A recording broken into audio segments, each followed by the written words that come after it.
Guys আজকে রাতে এই ঘুরতে আসছিলাম জঙ্গলের রাস্তার এদিক, আমাদের বাগানের এদিক। তো এখানে একটা সার দেওয়ার জন্য এরা একটা হাউস বানায় রাখছে। তো এখানে অনেকটা পানি আর নানা রকম কি বলে আবর্জনা দিয়ে ভর্তি। তো এখানে একটা সাপ পড়ে গেছিলো। এটা কি সাপ বলে আমি জানি, হচ্ছে গুই সাপ বলে আমাদের এদিক গ্রামের ভাষায়, আপনাদের এদিক কী বলে জানি না। তো 2-3 দিন ধরে দেখতেছি পড়ে আছে, কেউ হেল্প করতেছে না। তো আজকে ভাবলাম যে ওকে উঠাইতে হবে। তো একটা দড়ি নিয়ে আসে ওকে উঠাইছি আমি আর আমার আরও 2টা ছোট ভাই আছে এখানে, এরা মিলে উঠাইলাম। তো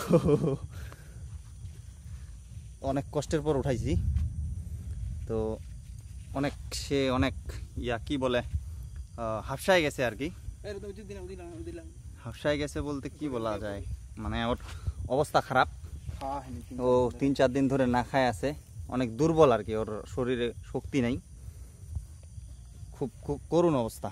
তো ওকে আমি উঠাই দিলাম।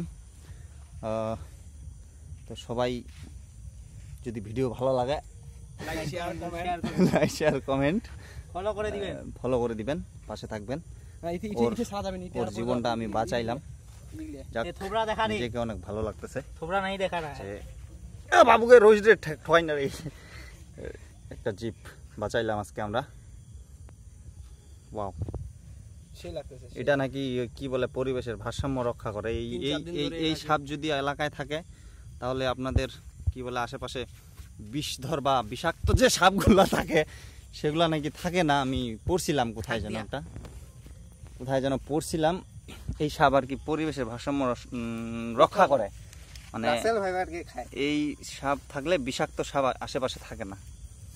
তো এটা আমাদের পরিবেশের জন্য অনেক ভালো।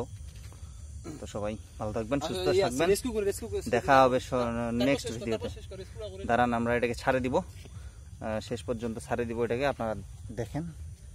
এটাকে ছাড়ে দিব, রুক যা ব্রো। তো গাইস ওকে আমরা ছাড়ে দিলাম, যা বেটা দোয়া করিস।